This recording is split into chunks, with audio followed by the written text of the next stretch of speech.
오늘 말씀은 흩어진 자들이 말씀을 전하는데 라는 제목의 말씀입니다. 말씀의 시작이 스데반의 일로 인하여 흩어진 자들.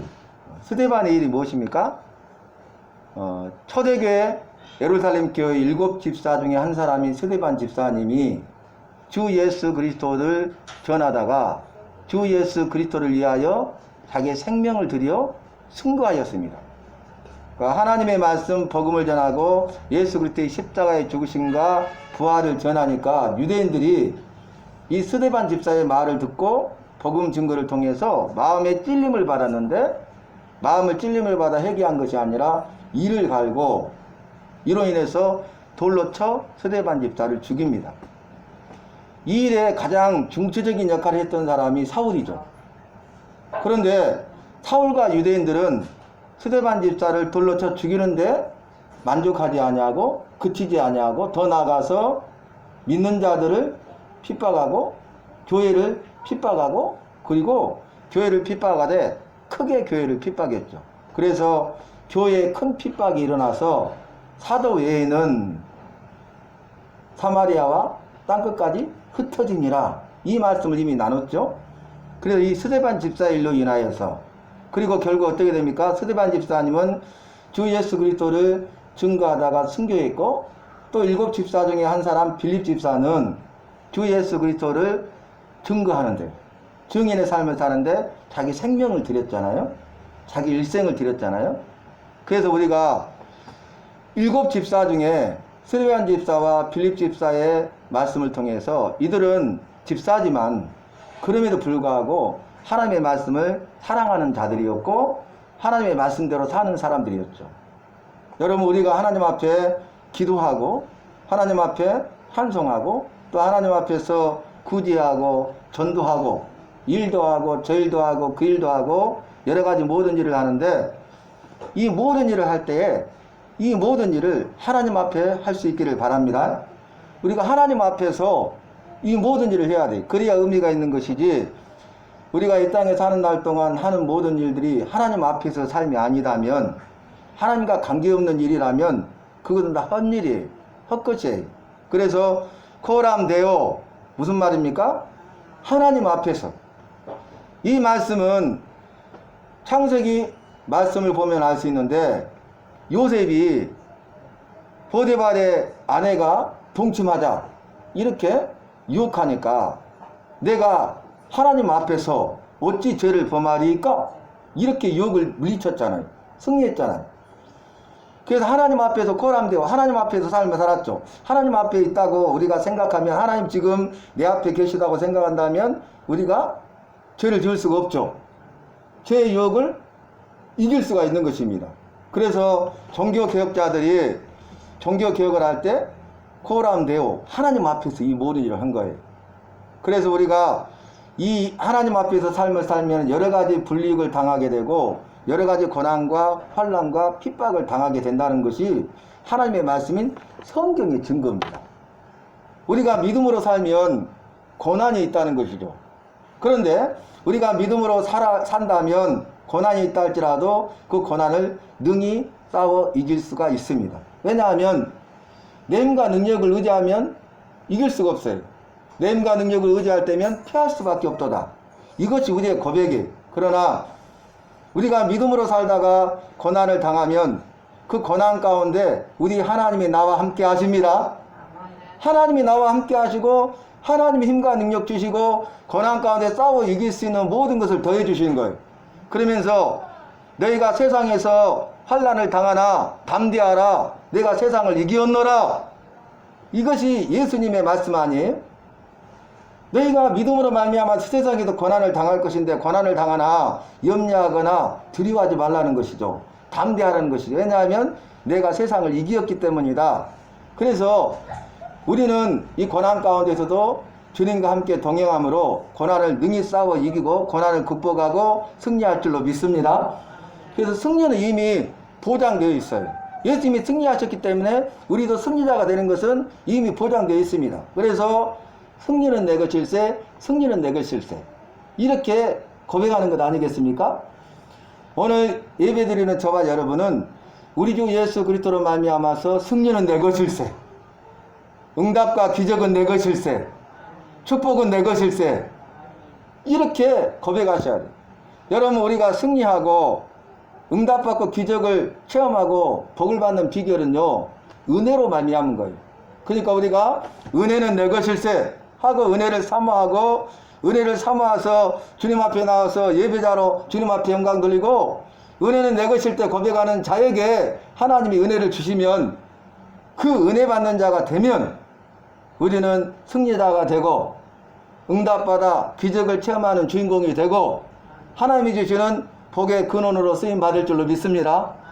그래서 하나님은 우리를 사랑하시기 때문에 예배하라고 말씀하시고, 예배를 통해서 예배 드리는 자에게 은혜를 주시는 거예요. 은혜를 주시되 하나님의 은혜를 주십니다. 하늘의 은혜를 주십니다. 한량없는 은혜를 주십니다. 오늘 스데반의 일로 흩어진 자들이 베니게와 구브로와 안디옥에 이르러 유대인들에게 말씀을 전하는데 그랬어요. 누구에게 말씀을 전했습니까? 유대인들에게. 대상이 정해진 거죠. 지금 예루살렘 교회가 취합됐는데 예루살렘 교회를 핍박했잖아요. 예루살렘 교회를 와해시키고 예루살렘 교회를 무너뜨려 버리려고 지금 사단이 역사하는데, 사단이 사울과 유대인들을 선동해 가지고 사울과 유대인을 통해서 스데반 집사를 죽이고, 그 다음에 모든 성도들을 다 흩어버렸잖아요. 그러니까 교회가 와해되고 무너진 것처럼 보였지만, 사단이 승리한 것처럼 보이지만, 그러나 승리는 주님의 것이고 믿는 자의 것이고 교회와 성도들의 것인 줄로 믿습니다. 오히려 이를 통해서 예루살렘의 복음이 전파되고, 예루살렘에 머물러 있던 복음이 너희가 성령이 임하시면 권능을 받고 예루살렘뿐만 아니라 예루살렘과 온 유대와 사마리아와 땅끝까지 이르러 내 증인이 되리라는 그 말씀이 이루어지는 거예요. 그러니까 위기가 기회가 되고, 이 고난 가운데 전화위복의 하나님이 되시고 역전의 하나님으로 역사하신 것이에요. 지금 우리와 함께 하시고 우리에게 한량없는 은혜를 베풀어 주시고, 그래서 승리를 주시고 응답받아 기적을 체험하게 하시고 복을 주시는 하나님이 위기를 기회로 바꾸시고 전화위복으로 역사하시고 역전의 하나님으로 일하실 줄로 믿습니다. 그런데 복음을 전하는데요, 지금 빌립집사가 사마리아의 복음을 전했잖아요. 사마리아의 복음이 전파됐죠. 그런데 놀라운 것은 이제 거기에 복음이 머물리지 아니하고 이 흩어진 자들이 베니게라는 지역으로 가고 구브로라는 지역으로 가고 그 다음에 안디옥까지 이르렀다는 거예요. 그러니까 널리 퍼져나갔죠. 핍박을 피해서. 그런데 놀라운 것은 그들이 가서 머무는 그 지역에 가서 한 일이 뭐예요? 복음을 전했다. 말씀을 전했다는 거예요. 그런데 이들이 하는 것은 유대인에게만 말씀을 전한 거죠. 그런데 놀라운 것은 그중 흩어진 자들 중에 이제 베니게와 구브로와 안디옥에서 주의 말씀을 전하는 사람들 중에 몇 사람이죠? 몇 사람이 헬라인에게도 주의 말씀을 전했어요. 할렐루야. 유대인에게만 주의 말씀을 전하는 것이 아니라 이방인들에게도 주의 말씀을 전하게 되었다, 그 말이. 그래서 하나님의 복음, 하나님의 구원은 유대인들에게만 머물러 있는 것이 아니라 이방인들에게, 세상에 있는 모든 만민들에게, 모든 나라와 민족과 백성과 방언에게 복음이 전파되어야 되고 하나님의 구원이 임한 줄로 믿습니다. 그래서 저와 여러분도 유대인이 아니잖아요. 이스라엘 사람이 아니잖아요.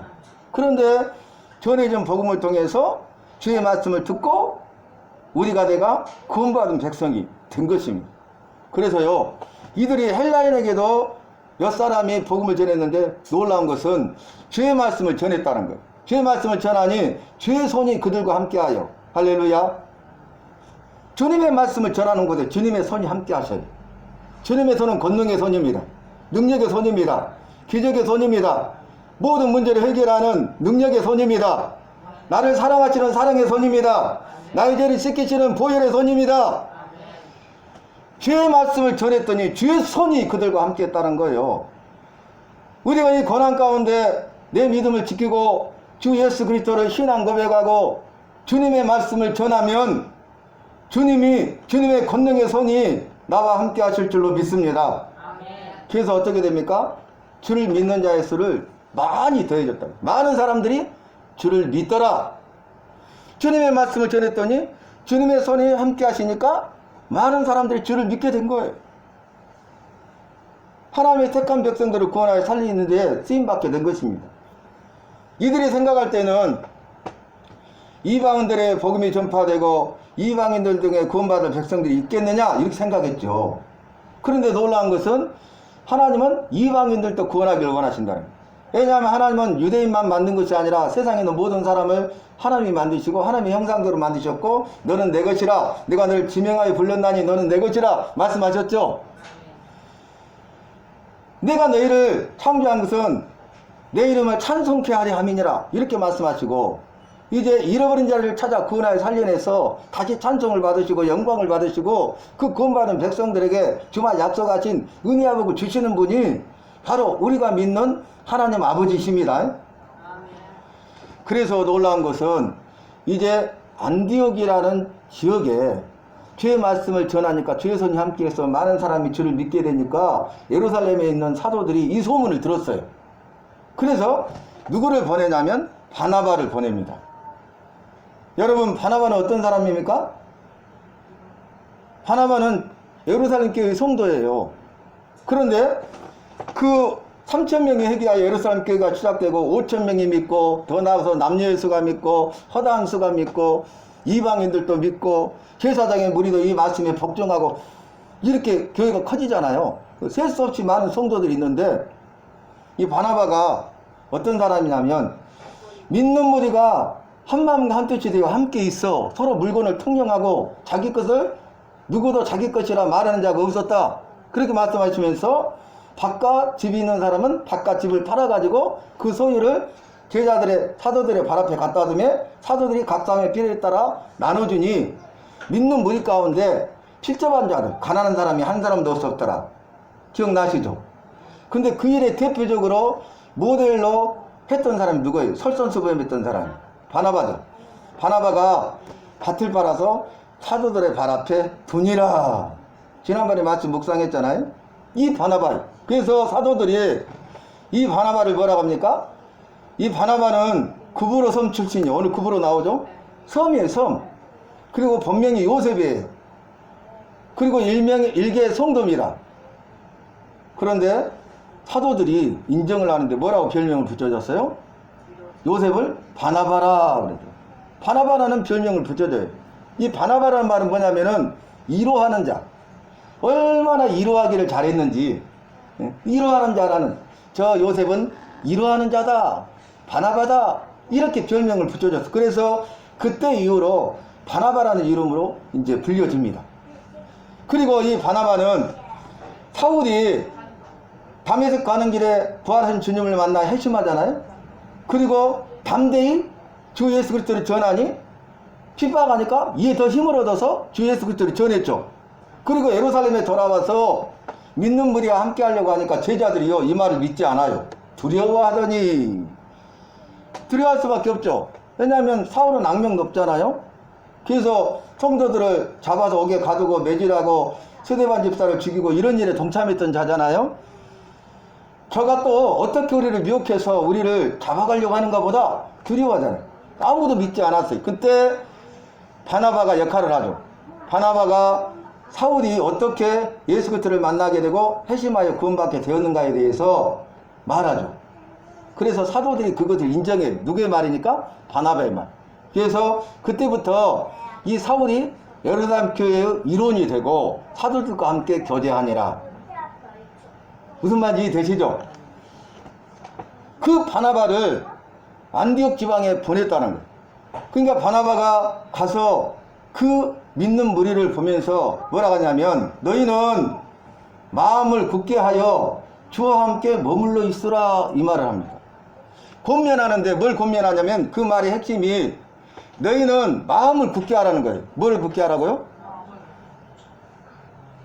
여호사가 두려워할 때 하나님께서 주신 말씀이 뭡니까? 여호사야 너는 마음을 그랬죠. 뭐를요? 마음을 강하게 하고 담대히 하라. 두려워 말라. 마음속에 보니까 두려움으로 가득 차 있어요. 그러니까 두려워하니까 두려워하지 말라는 거죠. 그뿐만 아니라 두려워하지 않을 방법은 마음을 강하게 하고 담대함에 두려움은 사라지죠. 그래도 두려워하지 말라는 것은 두려워하고 있다는 증거예요. 반증. 그러니까 두려워하지 말라는 거예요. 근데 두려워하지 말라고 아무리 두려워하지 않으려고 해도 두려움이 사라지지 않아요. 우리가 마음을 강하게 하고 담대하면 두려움은 온데간데 없이 사라지는 것입니다. 그러니까 너희가 믿음 안에 살면서 여러 가지 어려움과 고난을 당하게 될 것인데 그럼에도 불구하고 두려워하지 말아라는 거예요.